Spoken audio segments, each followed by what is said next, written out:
Disebut Nikita Mirzani PSK dan transgender, Bunda Korla punya saksi. Sebelum lanjut ke pembahasan, alangkah mulianya Anda jika menekan tombol like dan subscribe terlebih dahulu, karena like dan subscribe Anda adalah semangat kami untuk mengupdate video-video terbaru. Selebriti media sosial Bunda Korla merespons tuduhan bertubi-tubi yang dilontarkan artis Nikita Mirzani. Dalam sesi live Instagram yang digelar, Nikita Mirzani sempat menyebut bahwa Bunda Korla adalah seorang PSK, pecandu narkoba, transgender, dan mengemplang pajak selama ia tinggal di Jerman, dikutip dari Pojok 1. Bunda Korla menegaskan semua orang punya masa lalu, namun, untuk soal pajak selama tinggal di Jerman, ia menuturkan bahwa hal ini sudah tidak jadi persoalan. Pasalnya, ia sudah bisa bepergian ke luar negeri tanpa ada pencekalan apapun. Aman-aman saja aku ke Turki operasi hidung, jelasnya di sesi live Instagramnya, Kamis 19/1 malam kemarin. Soal tuduhan jadi PSK sebelum Covid-19, Bunda Korla meminta Nikita Mirzani beri bukti, punya saksi nggak, bukti, red, pembayaran, tantangnya. Bunda Korla pun mempersilahkan Nikita terus berkoar-koar terus, terserah dia mau ngomong apa, sampai busuk mulutnya biarin, nggak ada Bunda tanggapi, biarin aja, makin diladeni makin senang nanti, tegasnya. Hidup kok mau berantem, ribut-ribut, suka-suka Bunda lah mau kemana, mau kesana, kesini, hidup-hidup gua, sambungnya. Tak hanya Nikita Mirzani, Bunda Korla mempersilahkan siapapun yang mengancam membuka aibnya. Menurutnya, warganet bisa mengetahui semua aktivitasnya secara terbuka. Pagi-pagi bangun tidur merokok, nge-live sampai pergi kerja, pulang kerja makan sambil nge-live, terus tidur, apa yang mau dibongkar aibnya, jadi nggak perlu ada yang dibongkar. Mulai 2014 sampai Bunda viral melejit, aib apa yang mau dibongkar, satu Indonesia tahu aib Bunda, pungkas Bunda Korla. Berita kedua, klaim punya bukti kuat transgender, Nikita Mirzani tantang Bunda Korla tes kelamin di rumah sakit. Perseteruan antara artis kontroversial Nikita Mirzani dengan selebgram viral Bunda Korla kian berlanjut pasca tudingan Niki panggilan akrab Nikita Mirzani yang menyebut jika Bunda Korla adalah seorang transgender. Bukan Bunda, dia itu laki-laki sebenarnya, kata Nikita Mirzani saat dijumpai di kawasan Mampang, Jakarta, Jumat tanggal 20 Januari tahun 2023. Nikita Mirzani mengklaim bahwa dirinya memiliki bukti kuat status transgender Bunda Korla. Awalnya, Nikita Mirzani menjelaskan status anak Bunda Korla yang diakui buah hatinya dari pernikahan sebelumnya.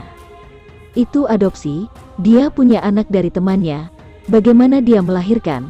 Orang rahim aja dia enggak punya, dia bukan mandul ya, tapi dia tidak punya rahim, ungkap Nikita Mirzani.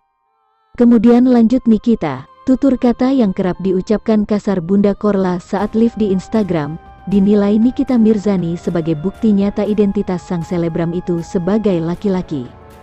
Video live-nya makin kesini kan makin barbar, segala kelamin lah, binatang, semuanya disebut, ya mungkin namanya sifat dasar orang, pasti akan terbuka, ujar Nikita Mirzani yang baru saja terbebas dari tuntutan penjara atas kasus pencemaran nama baik yang dilaporkan oleh kekasih Nindi Ayunda, Dito Mahendra. Nikita Mirzani, artis yang kerap berurusan dengan pihak yang berwajib itu bahkan berani menantang Bunda Korla untuk melakukan tes kelamin di rumah sakit untuk membuktikan identitasnya sebagai laki-laki atau perempuan. Ayo kita sama-sama ke rumah sakit, kita cek apakah itu kelaminnya asli atau buatan, tantang Nikita Mirzani. Dugaan status transgender Bunda Korla diungkapkan oleh Nikita Mirzani di tengah perseteruan mereka saat siaran langsung di Instagram pada tanggal 18 Januari tahun 2023. Nikita Mirzani juga telah mendesak stasiun televisi untuk berhenti mengundang dan menyiarkan Bunda Korla. Transgender enggak boleh masuk di TV kan, jangan lagi masuk TV tuh si Korla, kata Nikita Mirzani.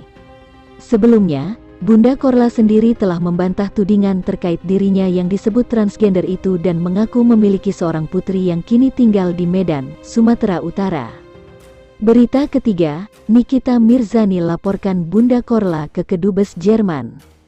Perseteruan Nikita Mirzani dengan Bunda Korla kian memanas, pasalnya, Nikita melaporkan Bunda Korla ke Kedutaan Besar Jerman lantaran wanita yang bernama lengkap Cynthia Korla Priscilia itu diduga menunggak pajak hingga 8 miliar rupiah.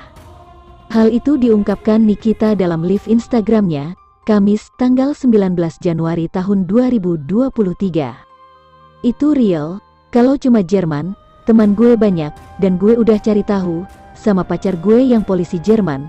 Ternyata betul bahwa Korla itu tidak membayar pajak selama 20 tahun dia tinggal di situ, tinggal di penampungan, ungkap Nikita.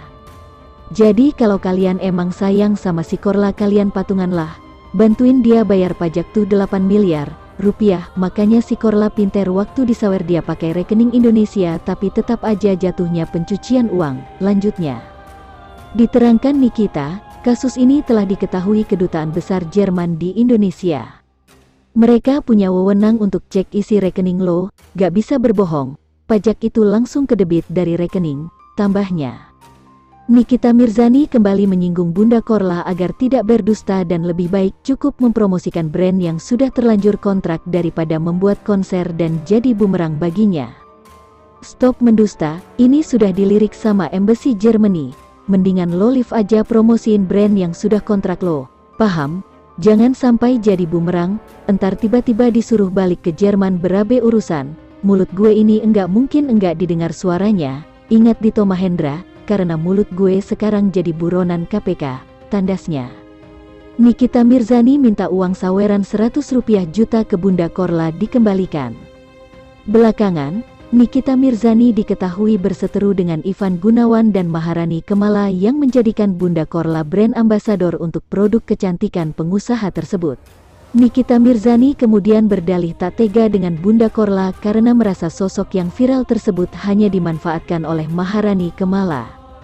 Namun belakangan, tudingan Nikita Mirzani ke Bunda Korla kian menyudutkan perempuan yang lama tinggal di Jerman tersebut. Nikita Mirzani bahkan menuding Bunda Korla sebagai transgender, dan menyudutkannya soal tampil di stasiun TV Indonesia. Transgender itu gak boleh masuk TV kan? Jangan lagi masuk TV itu si Korla, ujar Nikita Mirzani dalam video yang diunggah ulang oleh akun @lambegosip.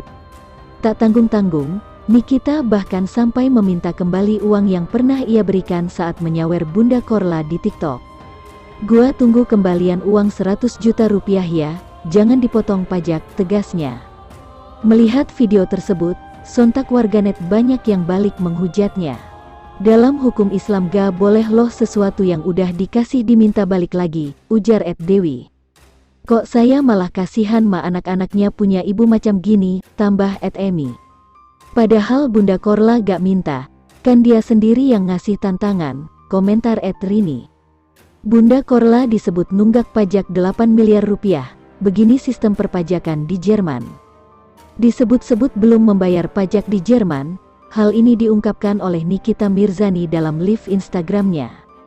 Bunda Korla disebut tidak membayar pajak selama tinggal di Jerman, sehingga tunggakan pajaknya disebut Nikita mencapai 500.000 euro atau setara 8 miliar rupiah. Dikutip dari laman Germany Visa disebutkan untuk pekerja dari luar negeri di Jerman harus membayarkan pajak di negara tersebut. Jika tak membayar maka warga negara asing akan didenda sampai hukuman penjara. Di Jerman ketika WNA datang ke negara tersebut dalam waktu 14 hari akan langsung menerima nomor atau ID pajak. Nah, nomor ini digunakan untuk pembayaran gaji di perusahaan. Pajak akan dibayarkan ke Finanzamt, kemudian akhir tahun kantor pajak akan membantu untuk pembayaran pajak yang rutin. Selanjutnya pajak itu akan digunakan oleh pendanaan proyek pemerintah, seperti sekolah, rumah sakit dan pusat rekreasi. Sedangkan untuk freelancer akan mengikuti sistem pajak yang berbeda, karena mereka tidak dikenakan pemotongan pajak dari gaji, namun freelancer ini harus menyerahkan laporan deklarasi pajak untuk penghitungan pajak berapa besar pemasukan yang didapatkan. Jerman memiliki beberapa kelas pajak, yaitu kelas 1 untuk individu yang belum menikah, bercerai sampai janda. Lalu kelas 2 orang tua tunggal dan berhak atas tunjangan pemerintah, kelas 3 orang yang sudah menikah dan salah satu pasangan memiliki penghasilan yang lebih tinggi lebih dari 60%, lalu kelas 4 warga yang sudah menikah dan kelas 6 orang yang memiliki banyak pekerjaan. Kemudian jika Anda seorang pekerja lepas atau wira swasta akan kesulitan untuk menentukan klasifikasi pajak, bahkan bisa saja diminta membayar lebih tinggi.